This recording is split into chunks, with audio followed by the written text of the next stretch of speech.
Well, that's an easy one because there was actually a viral blender back in the day that I think Blendec, like they just blended like all the iPhones exactly, and everything. Yeah. They had a series called Lil Blend. So I mean, honestly, I would just bring back a modern version of that and like. What would you do? Give me. I mean, literally, like I think they did it back in the day, and it worked really well. Me and you both know about this blender from 10 years ago. So clearly it worked. I remember their blender was so good, they would put an iPhone in there and it'd turn it to dust. And I think But would you do the same thing again for the video to perform? Because it has already been done. Yeah, maybe not that per se, but what would you do? Think about it. Blender. Blender. What's the product differentiation? Is it just the same blender as every other blender? It's a goddamn good blender. A goddamn good It's a really powerful one. Really powerful blender. So for $100, you cannot get something as powerful as this. Okay, it's the most powerful blender for $100.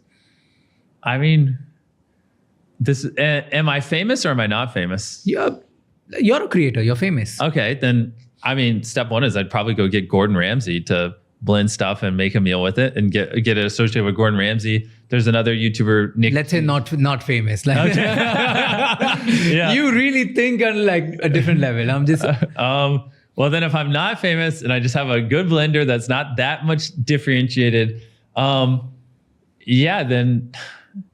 this is where it's hard because my true answer would be I would spend more time focusing on the product because marketing isn't what builds a system. I mean, maybe I can't say that definitively, but majority of the time, it's not the marketing that's going to build like for $100 for a good price, you've really made a powerful blender which doesn't lose nutrients, has like all the things which like a blender does, and is let's say ++2 version of like a normal blender. I'm trying to put like constraints and trying to think about how can you make a differentiated version of this. Well, let's think. What does a blender do? So it just like crush smoothies, juices, help you make food. Yeah, I mean gravies. What else? What inherently at first principles, it just a blade that spins really fast and just transforms things, right? That's the most first principle way of looking at a blender. So I mean, yeah, it's hard. I mean, some of the first things jumping in my mind are, but no, that's not viral. I got to think of how would we make this viral. I mean, another thing, again, this is where if we're just purely thinking marketing, right? We're not talking about product. Like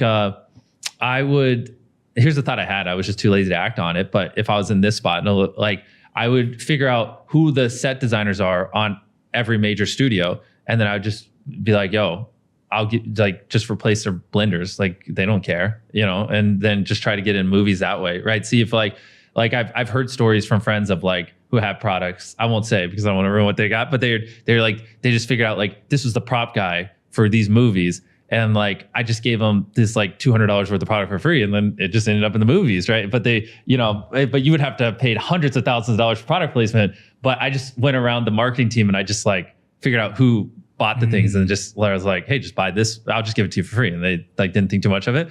So I would my mind's jumping to like little things like that. Right. Like, and then it's like maybe making a short, like, here's how I got my blender and 10 big movies. You know what I mean? Nice. And that would pop off. Like Logan did a short one time where he like had Prime.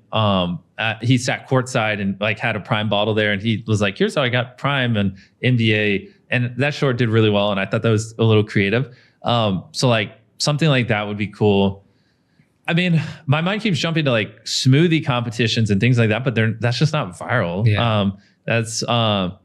So I mean, it's all in the constraints of like, what are you doing, right? Because like for me, I can make it interesting in my videos. Like when I'm doing like an experiment video, did you see that video where we like put a train in a pit and we we lit 100,000 fireworks in a house? So then like the third bit could be making a giant version of the blender and putting a car in it, right? And that'd be interesting. And I'd be like, if it, this is the same spec, same everything, just enlarging. And if it can blend a car, it can blend your fucking smoothie. You know what I mean? If we're trying to portray the power of it. Sick. Yeah. I asked you this because I own a blender brand. Oh, really? I didn't even know. Yeah. Because you answered so well. Like, let me gift you this. Holy shit. You know what's funny? While I was thinking, I was looking at that over there too. There you go. Thank you. That's crazy. I just got played. No. Do the grenade one. Kidding. So this is a product with me and another YouTuber.